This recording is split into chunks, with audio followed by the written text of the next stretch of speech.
Now, since you mentioned about personal finance, I think one more part of personal finance that everybody should understand and they do not understand enough is inflation. Like, we have all heard the word inflation.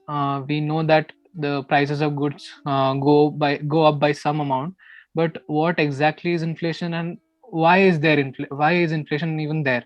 Like, why do I have to pay more money for the same thing that I bought a year ago for a lesser price? Coming back to the statement with which we started this episode, Hmm. resources are limited, demands are infinite. Hmm. Demands are increasing. You are birthing one Australia every weekend. So the resources are coming down. And Hmm. if resources are coming down, obviously there has to be something that will go into the production process that will make it costlier. The good will be costlier. So that is basically inflation.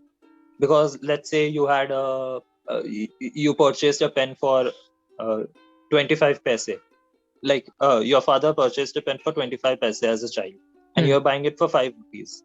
That is because ink has come down, that is because plastic has come That is down, that is because yeah, all the we resources that have go into it. like improved the machinery that makes those pens.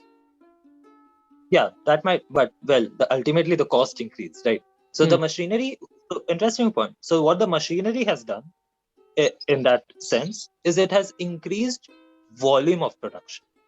Hmm.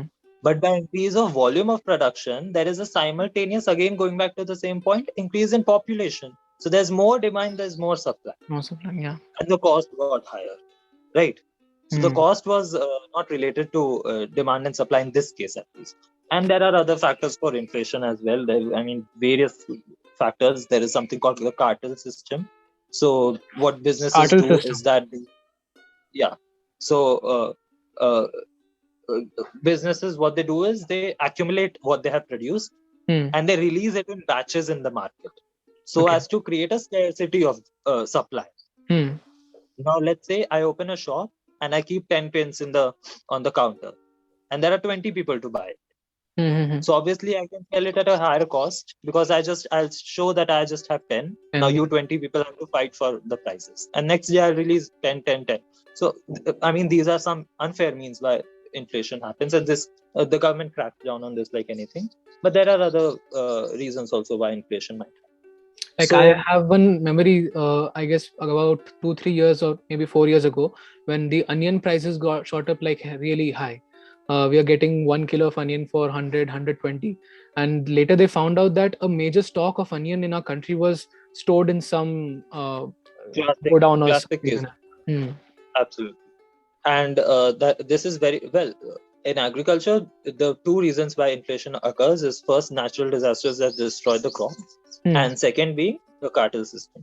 Hmm. And another industry where cartel plays a very detrimental role in the progress of the industry is infrastructure. So the Hmm. steel and cement companies form cartels because they're very powerful. Like, we don't usually hear of these products, Hmm. but these run our economies literally. And when they form cartels, it becomes very you know tough for the real estate infrastructure and government essentially Hmm. to make infrastructure. So like India is making highways at a very fast rate, like at a rate which no other country has ever in the history made.